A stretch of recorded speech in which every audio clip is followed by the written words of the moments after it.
He's waited for this night. He's waited for me. I've waited for him.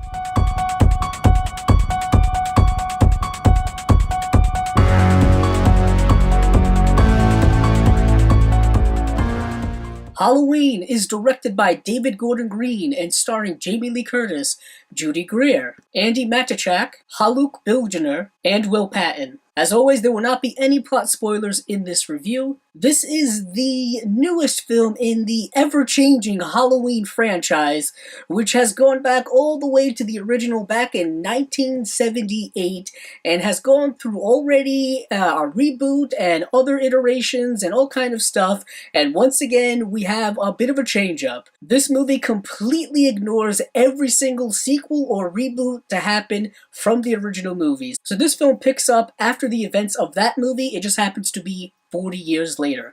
And we are once again reintroduced to the heroine of that story in Laurie Strode, portrayed by Jamie Lee Curtis. And she is still dealing with the traumatic events of that night in the original movie, and she is constantly preparing for the return of Michael Myers. Once again, Michael Myers escapes from whatever institute or whatever area he's being held in, and he is once again returned to Haddonfield and is up to Laurie Strode to not only protect her family, but to get her revenge on Michael Myers. David Gordon Green is probably a director many of you know of. He is someone who has done a lot of films over the last, I would say, 15 or 16 years or so, typically doing dramas and comedies, and this is his first foray into the horror genre. And of course, Halloween is a staple film. It is not only a staple within the horror genre, but I think it's an important film within the history of film in itself. So this film, I think, very much pays homage to it. It very much brings it back down to basics and very much brings it back to that first film feel. David Gordon Green, I think, does a rather good job of directing the film overall. There are some sequences that are done very well, there are other sequences that are not done so well.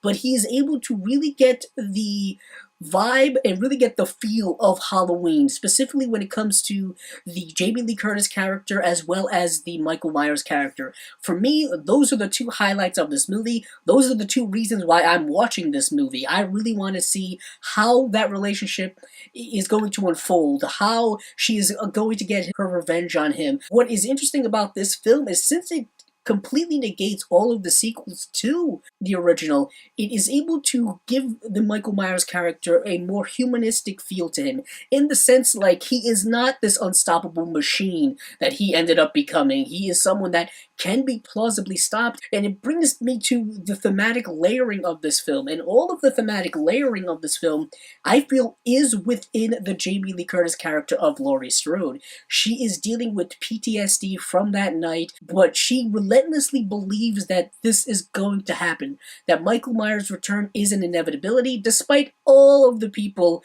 around her seemingly not believing that at all. And once it happens, she is, of course, proven right. I really liked when they delved into the relationship she had with her daughter, portrayed by Judy Greer. They have a rather tumultuous relationship, but it is something born out of kind of that familial love that really doesn't go away, despite all of the problems they may have. The musical score, or the soundtrack of this movie, is done by John Carpenter, who of course was the original director of Halloween, and it is masterful. It is incredible. It is one of the best musical soundtracks I've heard from any film this year. It sets the vibe of this movie. It gives this movie its atmosphere. It gives this movie a really unique sound that you don't hear really in any other movies. That's the one thing with the John Carpenter score, is that it is very unique and it's very different than the other scores you hear in other horror movies. The acting in this movie kind of runs the gamut for me.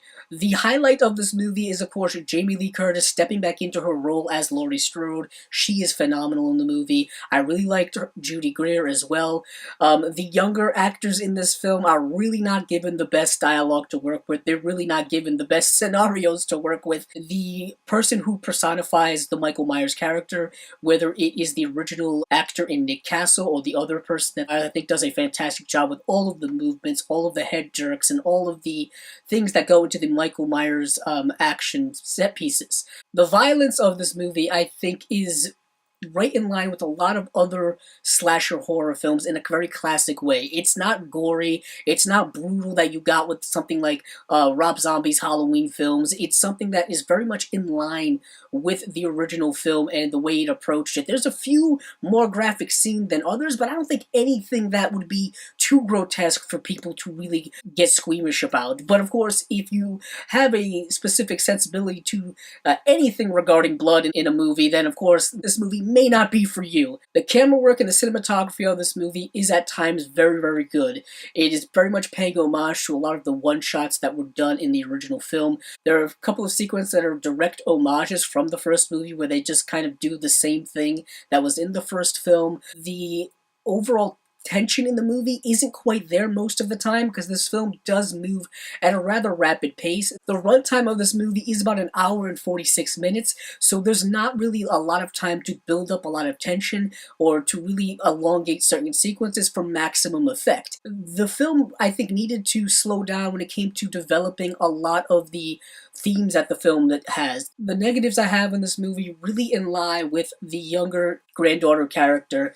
She is given not the best storyline to work with. It's very cliched, very filled with teenage angst and teenage romance that really doesn't contribute anything to the overall plot of the movie. It's almost an aside to the point where I got so annoyed by it and so turned off by it that I was just like, okay, can we just get back to the more interesting aspects of the movie?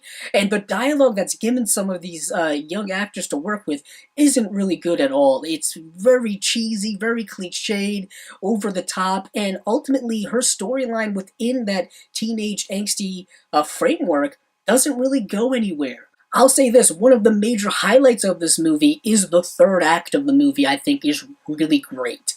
I won't get into any of the plot that's in it, but I think when it comes to all of the things I felt negative about with the rest of the movie, when it came to tension and focusing on other things other than Michael Myers and Laurie Strode, the third act of this movie is all of the things I wanted to see from the rest of the movie.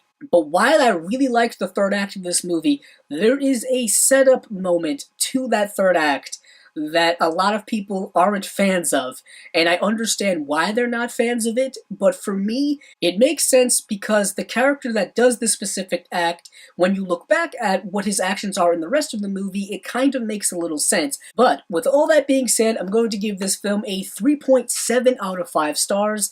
This is a really good and strong entry into the Halloween franchise. It is definitely much better than a lot of the Halloween sequels that we've gotten, and of course the Rob Zombie reboot from a few years ago. Jamie Lee Curtis steps back into her role seamlessly as Laurie Strode, building upon what happened to her in the first film. Judy Greer I thought was really good as well. The story is very much back to basics and back to the things that you love about this franchise, but there are a few plot issues I had with it, a few screenplay issues I had with it, and of course the direction I think is good, not great. I highly recommend this movie for people who are fans of the Halloween franchise. This has been my review of Halloween. If you like this video, please check out the other videos on my channel.